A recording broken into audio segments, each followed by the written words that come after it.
Welcome back to Power CEOs, the truth behind the business. We are going to shift gears a little bit and have our AI moment of the week. I am here with our resident expert, Dr. Allen Badeau, and he is all things AI, from the tech to the strategy. Welcome back to the show.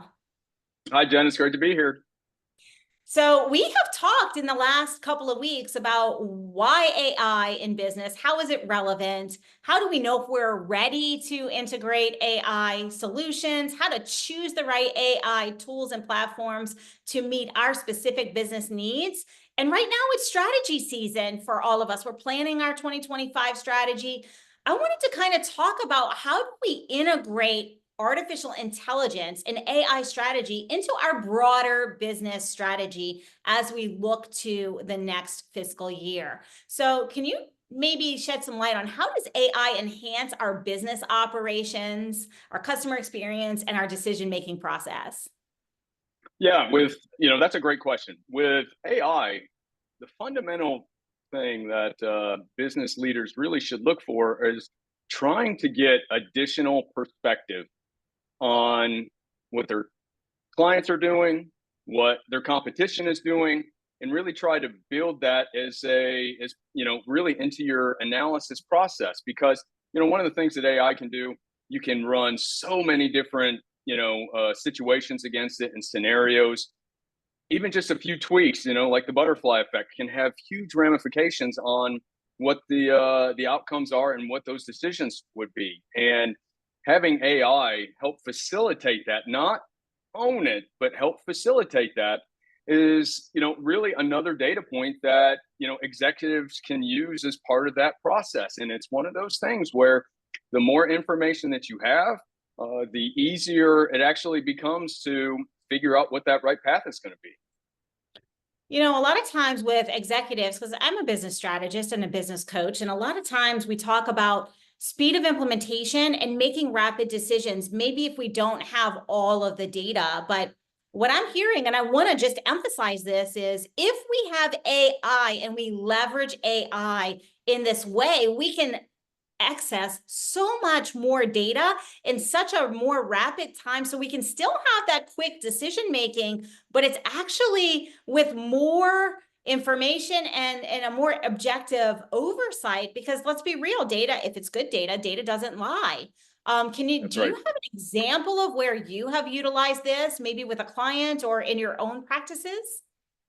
Yeah, our big thing is, with our development of personas, specifically our cognitive personas, where we are taking data from a whole bunch of different sources and we're putting it together, we're training them, we're building up those capabilities that the AI has to really start to, mold how it sees the data, or, get a different perspective on the same data that you had, but they look at it from a completely different viewpoint that you may not have even thought of.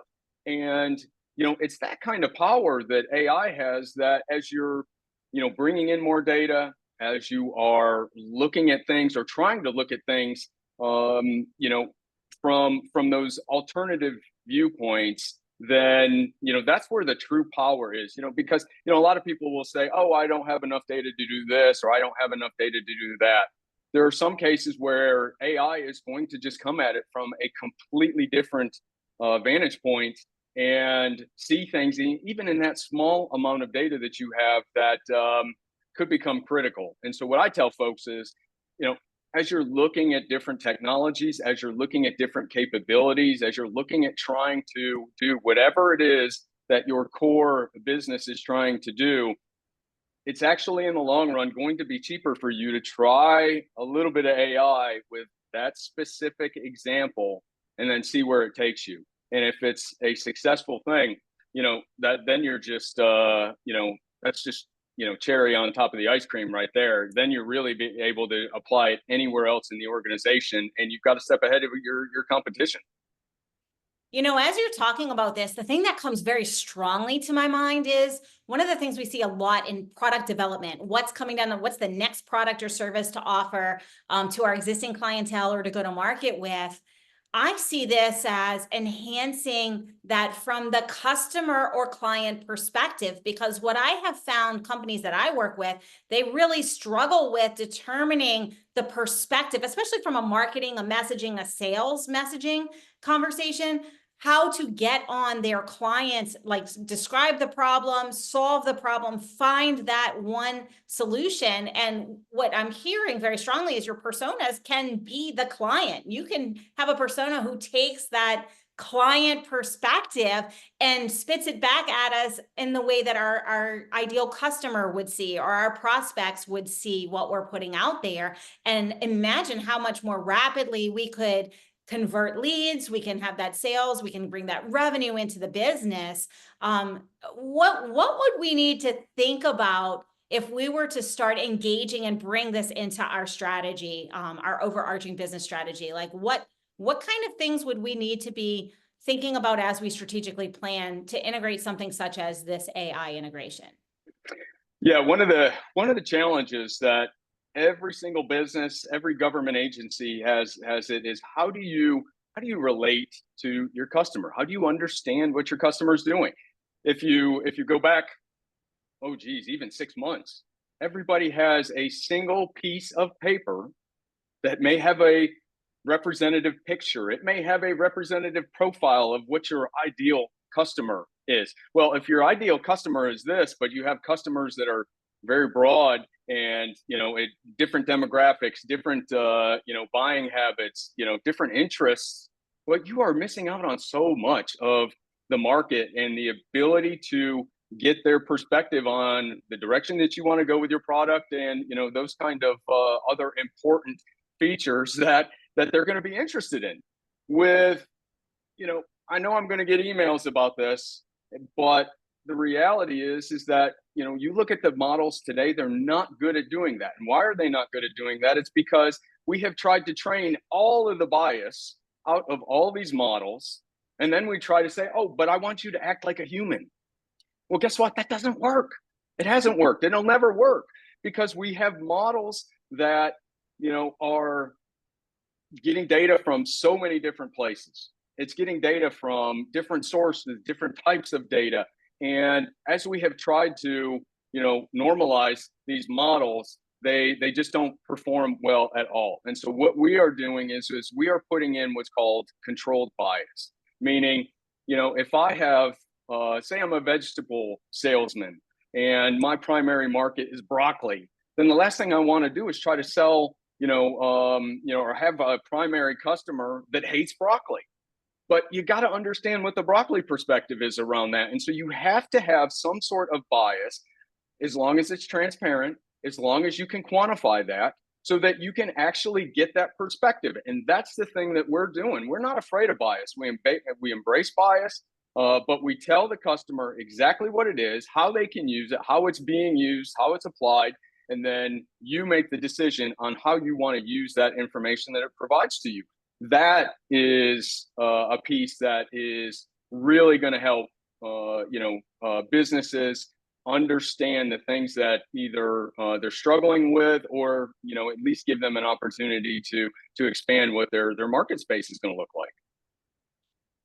I'm listening to this and I'm thinking, I'm laughing a little to myself. You're going to have a ton of emails out of this segment. I'm going to get them. We talked a lot in AI about the dangers of the biases that exist in public source in the past. But the reality is, if we are in a controlled environment and we're trying to emulate a particular consumer behavior, the AI has to act like that particular consumer and embody right. all of those things. So I completely understand where you're going. And we have about a minute and a half left before we have to break. But I wanted to ask you this, because we've been really hitting strategy, business strategy hard.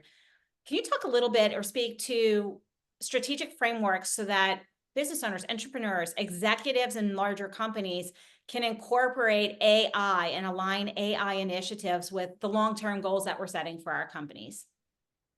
Yeah, that is a challenge for a lot of folks. It really is, because there's a balance that has to be made. One of the things that I always tell folks is that you can never take the human out of the loop. It's just fundamentally a bad idea, because there's so many things that can go wrong Even in the last 2 weeks, there are hundreds of examples of things that just have gone off the rails really quickly. And so, what you want to do, I military support background, I refer to the OODA loop.